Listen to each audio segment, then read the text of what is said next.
சங்கீதம் 130. கர்த்தாவே, ஆழங்களிலிருந்து உம்மை நோக்கி கூப்பிடுகிறேன். ஆண்டவரே, என் சத்தத்தை கேளும். என் விண்ணப்பங்களின் சத்தத்திற்கு உமது செவிகள் கவனித்திருப்பதாக. கர்த்தாவே, நீர் அக்கிரமங்களை கவனித்திருப்பீரானால் யார் நிலைநிற்பான்? ஆண்டவரே, உமக்கு பயப்படும்படிக்கு உம்மிடத்தில் மன்னிப்பு உண்டு. கர்த்தருக்கு காத்திருக்கிறேன், என் ஆத்துமா காத்திருக்கிறது. அவருடைய வார்த்தையை நம்பியிருக்கிறேன். எப்பொழுது விடியும் என்று விடியற்காலத்துக்கு காத்திருக்கிற ஜாமக்காரரை பார்க்கிலும் அதிகமாக என் ஆத்துமா ஆண்டவருக்கு காத்திருக்கிறது. இஸ்ரவேல் கர்த்தரை நம்பியிருப்பதாக. கர்த்தரிடத்தில் கிருபையும் அவரிடத்தில் திரளான மீட்பும் உண்டு. அவர் இஸ்ரவேலை அதன் சகல அக்கிரமங்களினின்றும் மீட்டுக் கொள்வார். சங்கீதம் 131. கர்த்தாவே, என் இருதயம் இருமாப்புள்ளதல்ல, என் கண்கள் மேட்டிமை உள்ளவைகளும் அல்ல. பெரிய காரியங்களிலும் எனக்கு மிஞ்சின கர்மங்களிலும் நான் தலையிடுகிறதும் இல்லை. தாயின் பால் மறந்த குழந்தையைப் போல நான் என் ஆத்துமாவை அடக்கி அமர பண்ணினேன். என் ஆத்துமா பால் மறந்த குழந்தையைப் போல் இருக்கிறது. இது முதல் என்றென்றைக்கும் இஸ்ரவேல் கர்த்தரை நம்பியிருப்பதாக. சங்கீதம் 132. கர்த்தாவே, தாவீதையும் அவனுடைய சகல உபத்திரவத்தையும் நினைத்தருளும்.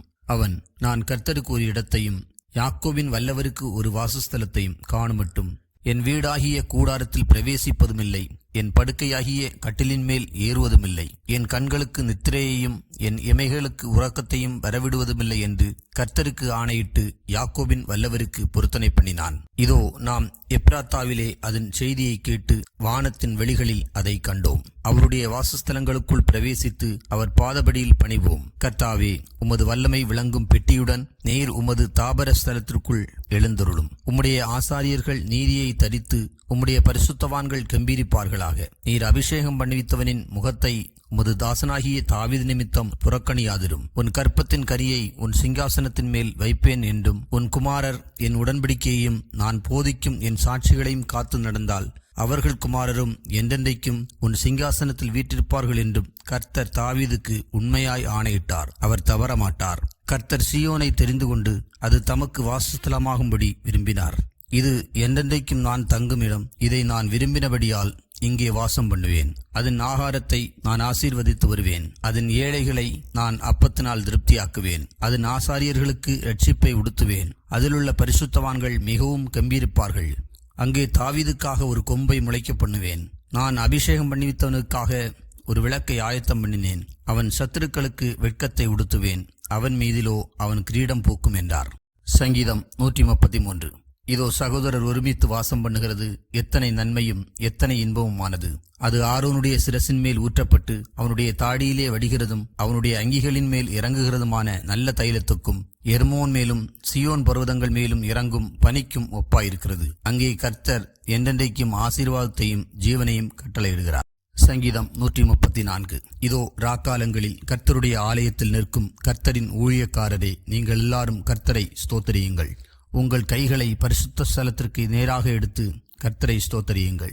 வானத்தையும் பூமியையும் உண்டாக்கின கர்த்தர் சீயோனிலிருந்து உன்னை ஆசீர்வதிப்பாராக. சங்கீதம் 135. அல்லேலூயா, கர்த்தருடைய நாமத்தை துதியுங்கள். கர்த்தரின் ஊழியக்காரரே, துதியுங்கள். கர்த்தருடைய வீட்டிலும் நமது தேவனுடைய ஆலய பிரகாரங்களிலும் நிற்கிறவர்களே, கர்த்தரை துதியுங்கள். கர்த்தர் நல்லவர், அவருடைய நாமத்தை கீர்த்தனம் பண்ணுங்கள், அது இன்பமானது.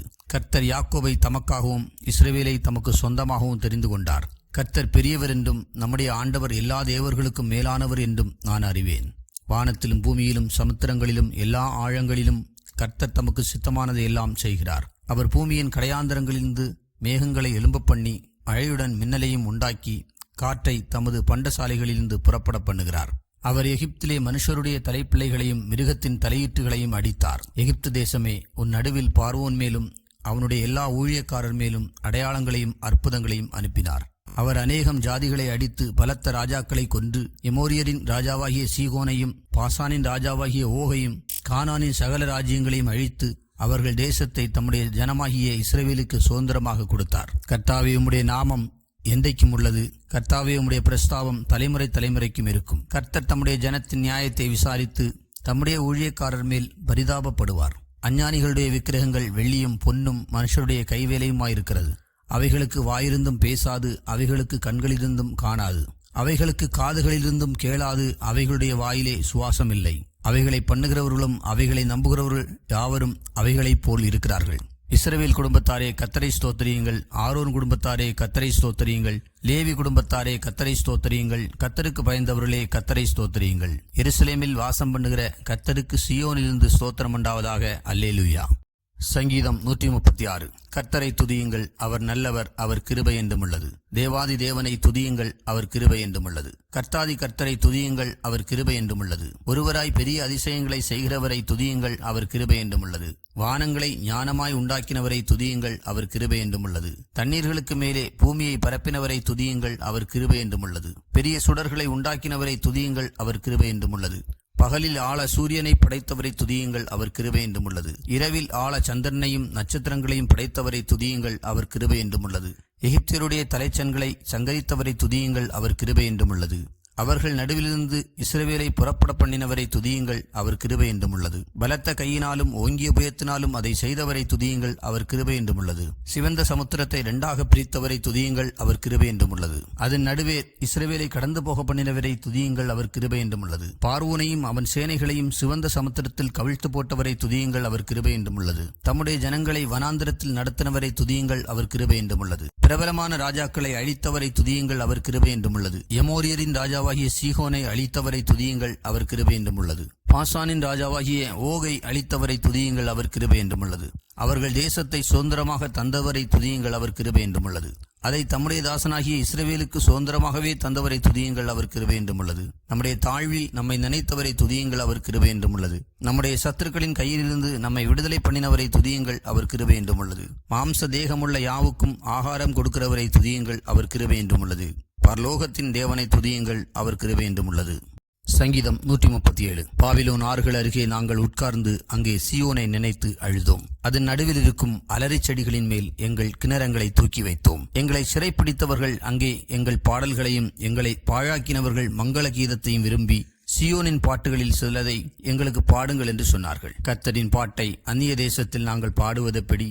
எருசலேமே, நான் உன்னை மறந்தால் என் வலதுகை தன் தொழிலை மறப்பதாக. நான் உன்னை நினையாமலும் எருசலேமை என் முக்கியமான மகிழ்ச்சியிலும் அதிகமாக எண்ணாமலும் போனால் என் நாவு என் மேல் வாயோடு ஒட்டிக் கொள்வதாக. கர்த்தாவே, எருசலேமின் நாளில் ஏதோமின் புத்திரரை நினையும். அவர்கள் அதை இடித்து போடுங்கள், அஸ்திபாரம் மட்டும் இடித்து போடுங்கள் என்று சொன்னார்களே. பாபிலோன் குமாரத்தியே, பாழாய் போகிறவளே, நீ எங்களுக்கு செய்தபடி உனக்கு பதில் செய்கிறவன் பாக்கியவான். உன் குழந்தைகளை பிடித்து கல்லின் மேல் மோதி அடிக்கிறவன் பாக்கியவான். சங்கீதம் 138. உம்மை என் முழு இருதயத்தோடும் துதிப்பேன், தேவர்களுக்கு முன்பாக உம்மை கீர்த்தனம் பண்ணுவேன். உமது பரிசுத்த ஆலயத்துக்கு நேராக நான் பணிந்து உமது கிருபை நிமித்தமும் உமது உண்மை நிமித்தமும் உமது நாமத்தை துதிப்பேன். உமது சகல பிரஸ்தாபத்தை பார்க்கிலும் உமது வார்த்தையை நீர் மகிமைப்படுத்தி இருக்கிறீர். நான் கூப்பிட்ட நாளிலே எனக்கு மறு உத்தரவு அருளினீர். என் ஆத்துமாவிலே பலன் தந்து என்னை தைரியப்படுத்தினீர். கர்த்தாவே, பூமியின் ராஜாக்கள் எல்லாரும் உமது வாயின் வார்த்தைகளை கேட்கும்போது உம்மை துதிப்பார்கள். கர்த்தரின் மகிமை பெரிதாயிருப்பதனால் அவர்கள் கர்த்தரின் வழிகளை பாடுவார்கள். கர்த்தர் உயர்ந்தவராயிருந்தும் தாழ்மையுள்ளவனை நோக்கி பார்க்கிறார், மேட்டிமையானவனையோ தூரத்திலிருந்து அறிகிறார். நான் துன்பத்தின் நடுவில் நடந்தாலும் நீர் என்னை உயிர்ப்பிப்பீர். என் சத்துருக்களின் கோபத்துக்கு விரோதமாக உமது கையை நீட்டுவீர். உமது வலதுகரம் என்னை ரட்சிக்கும். கர்த்தர் எனக்காக யாவையும் செய்து முடிப்பார். கர்த்தாவே, உமது கிருபை என்றும் உள்ளது. உமது கரத்தின் கிரியைகளை நெகிழ விடாதிருப்பீராக. சங்கீதம் 139. கர்த்தாவே, நீர் என்னை ஆராய்ந்து அறிந்திருக்கிறீர். என் உட்காருதலையும் என் எழுந்திருக்குதலையும் நீர் அறிந்திருக்கிறீர். என் நினைவுகளை தூரத்திலிருந்து அறிகிறீர். நான் நடந்தாலும் படுத்திருந்தாலும் என்னை சூழ்ந்திருக்கிறீர். என் வழிகளெல்லாம் உமக்கு தெரியும். என் நாவில் சொல் புறவாததற்கு முன்னே இதோ கர்த்தாவே, அதையெல்லாம் நீர் அறிந்திருக்கிறீர். முற்புறத்திலும் பிற்புறத்திலும் நீர் என்னை நெருக்கி உமது கரத்தை என் மேல் வைக்கிறீர். இந்த அறிவு எனக்கு மிகுந்த ஆச்சரியமும் எனக்கு எட்டாத உயரவுமாயிருக்கிறது. உம்முடைய ஆவிக்கு மறைவாக எங்கே போவேன்? உம்முடைய சமூகத்தை விட்டு எங்கே ஓடுவேன்? நான் வானத்துக்கு ஏறினாலும் நீர் அங்கே இருக்கிறீர். நான் பாதாளத்தில் படுக்கை போட்டாலும் நீர் அங்கேயும் இருக்கிறீர். நான் விடியற்காலத்து சட்டைகளை எடுத்து சமுத்திரத்தின் கடையாந்தரங்களிலே போய் தங்கினாலும் அங்கேயும் உமது கை என்னை நடத்தும். உமது வலதுகரம் என்னை பிடிக்கும். இருள் என்னை மூடிக்கொள்ளும் என்றாலும் இரவும் என்னை சுற்றி வெளிச்சமாயிருக்கும். உமக்கு மறைவாக இருளும் அந்தகாரப்படுத்தாது. இரவும் பகலைப் போல வெளிச்சமாயிருக்கும். உமக்கு இருளும் வெளிச்சமும் சரி. நீர் என் உள்ளிந்திரியங்களை கை கொண்டிருக்கிறீர். என் தாயின் கர்ப்பத்தில் என்னை காப்பாற்றினீர். நான் பிரமிக்கத்தக்க அதிசயமாய் உண்டாக்கப்பட்டபடியால் உம்மை துதிப்பேன். உமது கிரியைகள் அதிசயமானவைகள். அது என் ஆத்மாவுக்கு நன்றாய் தெரியும். நான் ஒளிப்பிடத்தில் உண்டாக்கப்பட்டு பூமியின் தாழ்விடங்களிலே விசித்திர வினோதமாய் உருவாக்கப்பட்ட போது என் எலும்புகள் உமக்கு மறைவாயிருக்கவில்லை. என் அவயவங்களில் ஒன்றாகிலும் இல்லாத போதே அவைகள் அனைத்தும் அவைகள் உருவேற்படும் நாட்களும் உமது புஸ்தகத்தில் எழுதியிருந்தது. தேவனே, உமது ஆலோசனைகள் எனக்கு எத்தனை அருமையானவைகள்! அவைகளின் தொகை எவ்வளவு அதிகம்! அவைகளை நான் எண்ணப்போனால் மணலை பார்க்கிலும் அதிகமாம். நான் விழிக்கும் போது இன்னும் உம்மண்டையில் இருக்கிறேன். தேவனே, நீர் துன்மார்க்கரை அழித்தீரானால் நலமாயிருக்கும். இரத்தப் பிரியரே, நீங்கள் என்னை விட்டு அகன்று போங்கள். அவர்கள் உம்மை குறித்து துன்மார்க்கமாய் பேசுகிறார்கள்.